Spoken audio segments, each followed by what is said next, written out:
बेटियों में सबसे लाडली थी, सबसे छोटी भी थी अर्चना। अर्चना सांवली रंगत वाली व स्वभाव की तेज थी। उसकी पढ़ने में अधिक रुचि नहीं थी, इसलिए उसने इंटर तक की ही पढ़ाई की। पर वह दिमाग की बहुत तेज थी। सांवली रंगत और कम पढ़े लिखे होने के कारण उसके माँ बाप को उसकी शादी की बहुत चिंता रहती थी और मनोज जी को दामाद भी सरकारी चाहिए था।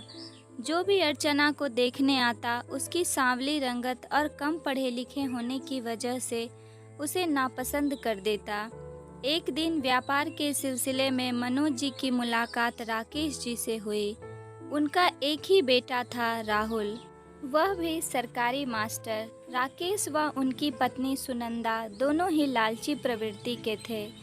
बातों ही बातों में मनोज जी ने राकेश जी से अपनी बेटी की शादी की बात कही। राकेश जी ने भी मनोज जी के धन के किस्से सुने हुए थे। बस फिर क्या था, उन्होंने हाँ कह दिया। एक हफ्ते बाद राकेश जी अपने बेटे और पत्नी को लेकर मनोज जी के घर पहुंचे। लड़की तो उन्हें कुछ खास पसंद ना थी, फिर भी घर आई लक्ष्मी को वह हाथ से जाने नहीं देना चाहते थे। यह मेरी आखिरी बेटी है ब्याह करने को, मैं तो बस इसे पैसे से तौल दूंगा, मनोज जी ने बातों ही बातों में कहा। बस फिर क्या था, शादी तो पक्की होनी ही थी। राहुल का भी अपना कोई विचार ना था, जो उसके माँ बाप कहते वह उसे मान लेता। घर पहुँचते ही राकेश जी की पत्नी ने पंडित जी को मुहूर्त निकलवाने के लिए बुलाया और कुंडली भी मिलवाई। पंडित जी ने कहा, लड़की की कुंडली में दोष था, वह मांगलिक है। अब तो उन लोगों के अरमानों पर पानी फिर गया। आती हुई लक्ष्मी जाते हुए दिखाई देने लगी। पंडित जी, कुछ तो उपाय होगा। राकेश जी पंडित जी को दक्षिणा देते हुए पूछने लगे। हाँ हाँ, क्यों नहीं, अभी बताता हूँ, पंडित जी ने दक्षिणा जेब में रखते हुए जवाब दिया।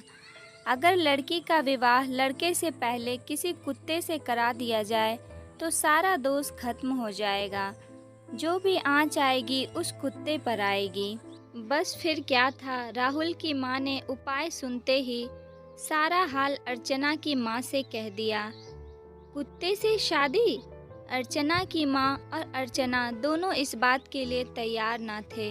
अर्चना जिद पर अड़ी थी, इससे अच्छा रिश्ता कहीं नहीं मिलेगा। मनोज जी के सरकारी दामाद के सपने के आगे अर्चना और उसकी माँ की एक ना चली और वह दिन आ ही गया। अर्चना को दुल्हन की तरह सजाया गया। अर्चना मन ही मन बहुत दुखी थी। राकेश जी और उनकी पत्नी अपने घर से कुत्ते की बारात लेकर अर्चना के यहाँ पहुँचे। अर्चना राकेश जी के लालच को भांप चुकी थी। उसने उन्हें सबक सिखाने की ठानी।